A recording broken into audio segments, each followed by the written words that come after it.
Todos vía Zoom con César Delgado Guembes, que como ustedes saben fue oficial mayor del Congreso, pero es además un especialista en temas parlamentarios. César, muy buenos días. Muy buenos días, querido Nicolás. Mariano González ha dicho anoche que él cree que con la información que está dando lo que debería proceder es que el Congreso declare la vacancia presidencial. ¿Qué implicancias legales tiene lo que ha dicho y lo que está sosteniendo Mariano González?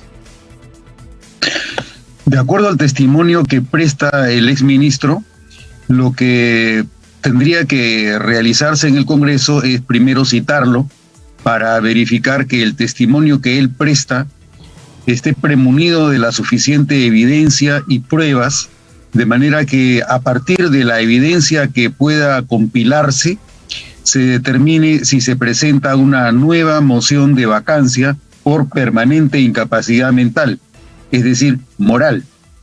Entonces, lo que corresponde en primer lugar es citar al señor exministro para que dé evidencias que permitan que el Congreso se forme un juicio.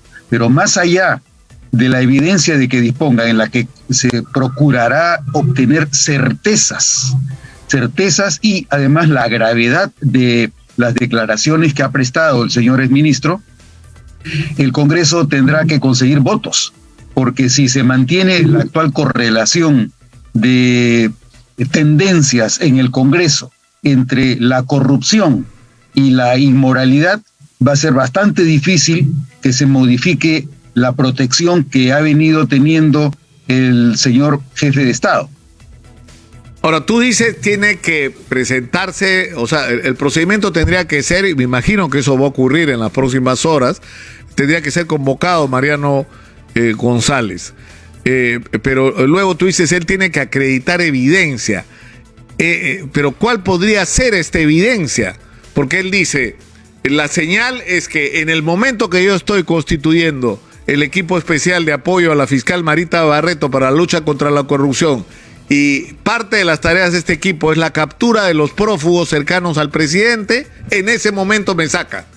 Es decir, eso de por sí es una evidencia. O sea, ¿qué tendría que ocurrir? Que se desmantele el equipo especial de apoyo a la fiscal Marita Barreto.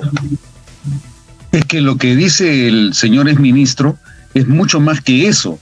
Y por sí mismo el mero hecho de haberlo reemplazado sin conocer cuáles son los propósitos que existen, más allá de las suspicacias que podamos tener, requeriría que el Congreso se forme un marco más importante. Recuerda que, de acuerdo al texto constitucional, de lo que se trata es de un caso de permanente incapacidad moral. Ya han habido 2 mociones de vacancia en las que se ha establecido que sistemáticamente hay una tendencia a calificar como inmoral la conducta del presidente de la República. Con la evidencia que pueda suministrar el señor Mariano González, más allá del hecho concreto de que él haya sido removido a partir de la interpretación que él hace sobre las razones de su remoción, tendrá que acreditarse con mayores elementos de juicio, de forma que la decisión del Congreso se encaje dentro de los parámetros que se exigen para que la decisión del Congreso sea una decisión constitucional y racional. Ese es el esfuerzo que tiene que realizar el Congreso. No basta con que se tome una decisión a partir de intuiciones o de suspicacias. Es importante que la decisión del Congreso reúna las condiciones elementales para poder asegurar que esa decisión es una decisión certera. Ahora, el tema es, porque acá hay la controversia sobre qué es lo que califica como incapacidad moral o no, o sea, cuál es el requisito para poder aplicar este artículo constitucional, ¿no es cierto?, de la vacancia por incapacidad moral. Hay quienes dicen, como Marc Cairo, que en realidad tradicionalmente o la referencia a incapacidad moral se refería en realidad a incapacidad mental, pero lamentablemente no es eso lo que dice el texto constitucional. El texto constitucional dice incapacidad moral. Es más, se ha aplicado hasta ahora en 2 casos, ¿no es cierto? En el caso de Alberto Fujimori y en el caso de Martín Vizcarra. Martín Vizcarra. Es decir, así es.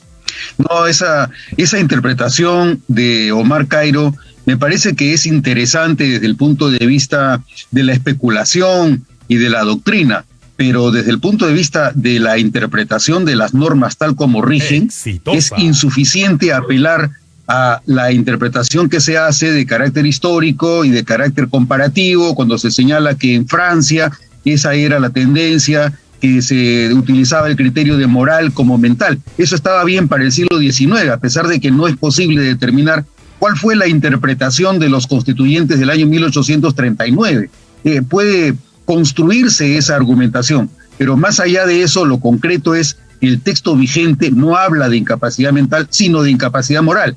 La dificultad que se cree encontrar cuando se habla de incapacidad moral es la dificultad de construir los argumentos que te permitan afirmar que estamos efectivamente ante un supuesto que riñe flagrantemente contra principios de ética pública. Y eso se puede argumentar. ¿Cómo se argumenta? Precisamente contando con certezas que permitan construir un caso en el que nadie podría soportar que un jefe de Estado se mantenga en el puesto con ese tipo de perfil que riñe y que resulta contrario a la conciencia colectiva.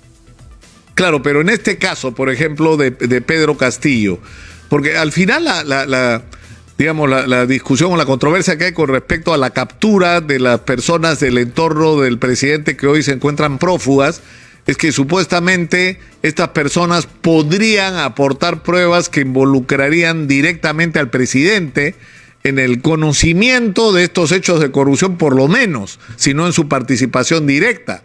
O sea, digamos, si esto se acreditara, esto sería elemento suficiente para considerar que se ha producido un contexto en el cual es posible aplicar la incapacidad moral permanente. Claro, pero la cuestión es la dificultad que existe de pasar de la sospecha o de la intuición que todos tenemos a las evidencias. Ahora, es cierto que a partir de estas sospechas o de estas intuiciones, el Congreso, pues nada impediría que el Congreso pudiera tomar su decisión. Sería un riesgo, efectivamente es un riesgo político y es un riesgo moral, y el riesgo que se corre es tanto más alto cuanto que hay una lectura pública respecto de la desaprobación que tiene el Congreso. Entonces la gran pregunta sería, ¿el Congreso asumiría el riesgo de calificar como permanente incapacidad moral la del presidente de la República sobre la base insuficiente de evidencia? No obstante, a todos les parece clarísimo que existe un caso flagrante de incapacidad moral y de incompetencias, además, que riñen con la gobernabilidad del país. ¿Bastará eso para que se acredite la legitimidad del Congreso o se seguirá utilizando el Congreso como piñata porque actúa de forma desproporcionada respecto de la necesidad de evidencias que todos reclaman? Ahora, el tema es que puntualmente con respecto al caso de Mariano González, es decir, él dice, yo estoy convencido de que el presidente está involucrado en la corrupción, y yo estoy convencido que el presidente no quiere que se capture a los prófugos y que de alguna manera lo está protegiendo, que está obstruyendo a la justicia. Ahora, eso es una afirmación que tiene que ir acompañada de la evidencia de que eso es real. Y yo no veo evidencia más cercana que podría ocurrir, que sería la del desmantelamiento del equipo especial. Es decir, se crea un equipo especial que entre otras tareas debe capturar a los prófugos y el presidente saca al ministro y desmantela el equipo. ¿Eso es una señal o no?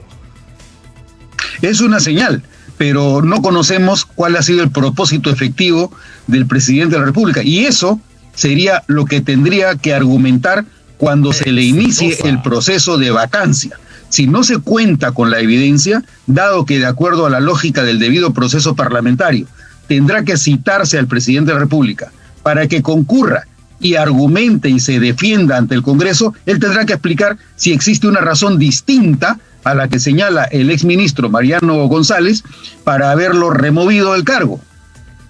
Ahora, al final lo que se discute siempre es que para vacar al presidente no se necesitan razones sino votos, ¿no? Que si logras acumular 87 votos, tú defines como incapacidad moral lo que te da la gana mientras tengas los 87 votos, y lamentablemente es nuestra cruda realidad, sobre todo teniendo en cuenta la calidad de nuestra clase política, ¿no? Es decir, pero todo bueno, indica que no tienen los 87 votos hasta hoy, ¿no? En realidad, de lo que se trata no es de que no se tengan los 87 votos, sino que el presidente de la República hasta ahora cuenta con los 44 votos, que son los que impiden alcanzar los 87. Esa es la otra manera de ver la película, ¿no? Entonces, de lo que se trata finalmente será en votos, pero más allá de los votos es importante que la constitucionalidad del acto del Parlamento quede adecuadamente razonada, porque si no quedaría como un acto arbitrario, y lo más lejos de la democracia es que se le impute al Congreso actos de discrecionalidad tal que signifique un acto de arbitrariedad equivalente al despotismo o a la tiranía. Eso no debería ocurrir en el Congreso más allá de que se tengan votos, porque si hay argumentos, los votos deben caer por su propio peso. Lamentablemente no están cayendo por su propio peso, pero no en razón de los argumentos, sino en razón de actos de corrupción que todos conocemos, que son las componendas que existen entre algunos grupos parlamentarios que apoyan a quienes no deberían apoyar. Claro, el canje de votos, que bueno, que no es la primera vez que ocurre, ¿no es cierto? El canje de votos, exitosa. Tú no votas por la vacancia. Por prebendas. Y yo, como es la nuez, como diría, ¿no? Cierto exministro de Pedro Pablo Kuczynski. Ahora, el otro tema puntualmente, César, el tema de la infracción constitucional. O sea, se supone que el presidente no solamente puede ser vacado, sino que el presidente puede ser destituido por el Congreso de la República si el presidente comete una infracción constitucional. ¿No es así?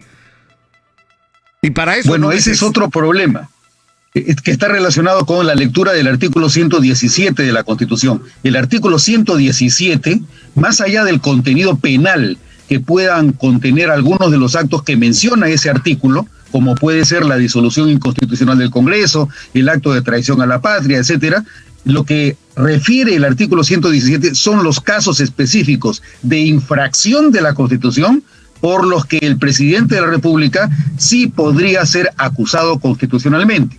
Existe la otra lectura, que ya la conocemos, de Omar Cairo, que dice que lo que refiere el artículo 117 no son actos de infracción de la Constitución, sino de delitos, y por lo tanto todo lo que no sea delito sería susceptible de iniciarle al presidente de la República una acusación constitucional al amparo de los artículos 99 y 100 de la Constitución. Me parece que esa es una lectura equivocada. El artículo 117 no se refiere a delitos, se refiere a actos de infracción de la Constitución, algunos de los cuales tienen contenido penal.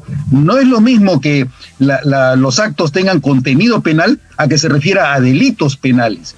Entonces, al presidente de la República no se le puede iniciar un proceso de acusación constitucional, sino a partir de las infracciones específicamente señaladas en el artículo 117. Cualquier infracción de la Constitución que no esté incluida en ese artículo no permitiría de manera constitucional que se le inicie un proceso al presidente de la República. Más allá de que queramos que eso sea o no, no cuenta para nada nuestras buenas intenciones. El asunto concreto es que esa es la lectura que siempre ha tenido el artículo 117 de la Constitución. Bueno, pero eso te lleva, César, nuevamente a la conclusión de que hay que producir cambios en la Constitución, en diversos aspectos, pero en este caso concreto, ¿no? Es decir, hay demasiado espacio para la interpretación que puede ser en algunos casos arbitraria. O sea, debería ser más puntual, pero es decir, es cierto que por un lado hay que proteger la estabilidad del régimen democrático, ¿no es cierto? Porque el presidente no puede ser asediado permanentemente por acusaciones de todo tipo, y eso es el espíritu, ¿no es cierto?, de este tipo de artículos constitucionales de protección. Pero por el otro lado, los ciudadanos deberíamos tener el derecho de que cuando el presidente comete delitos, cuando el presidente comete crímenes, cuando el presidente comete sobre todo actos de corrupción, que es lo más común en nuestros regímenes, en la democracia moderna, ¿no es cierto?, los ciudadanos deberíamos tener mecanismos mucho más eficientes para revocar el mandato presidencial. Mira, Nicolás, los casos concretos de corrupción son actos de inmoralidad. La comisión de delitos comunes son actos de inmoralidad, por eso el proceso correspondiente es el proceso de vacancia.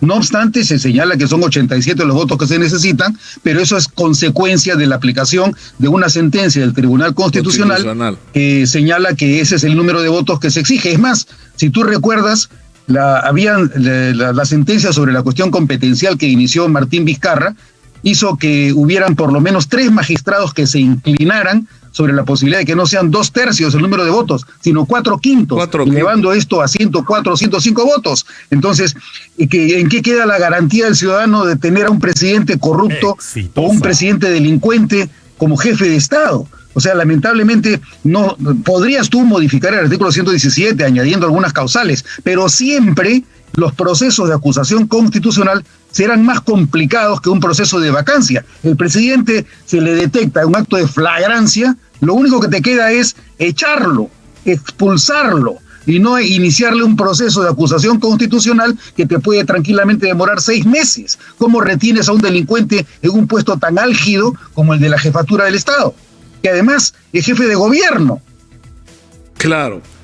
Ahora, el tema es que ahí es decir, lo que va a determinar, es decir, pongámonos en el caso de que las evidencias contra el presidente Castillo sean tan poderosas, o sea, hay un problema, ¿no? Que el mismo abogado de Samir Villaverde y de la señora Carolyn López han sostenido, o sea, hasta ahora no hay un audio del presidente o no hay una digamos, indicación directa, ¿no es cierto? O sea, no tienes un audio donde se oye la voz del presidente o que puedas acreditar de una manera fehaciente que él ha recibido el dinero, sino que terceros dicen. Ahora, el problema es que una investigación fiscal sí puede llevar a la conclusión de que hay tantos indicios que te llevan a la conclusión de que sí hay una responsabilidad. Eso puede ocurrir. ¿Qué pasa si eso ocurre, César? Si la investigación de la fiscal Patricia Benavides concluye que si el presidente no fuera presidente sino un ciudadano común, ella daría el siguiente paso y lo acusaría. Bueno, si ese es el caso y existe evidencia, todo va a depender de los tiempos, porque si el Congreso toma la decisión de vacar al presidente, obviamente el proceso se le iniciaría a nivel judicial después que el presidente haya sido vacado por la comisión de esos delitos. Si la decisión de la Fiscalía y del Poder Judicial es anterior a la vacancia, obviamente lo que procedería sería que el fiscal de la Nación presente la denuncia constitucional para removerlo a partir de esa evidencia. Ahora, una pregunta final que no tiene que ver con esto y te rogaría una respuesta puntual. ¿Está o no está vigente el privilegio de sostener estas gollerías para la mesa directiva saliente del Congreso?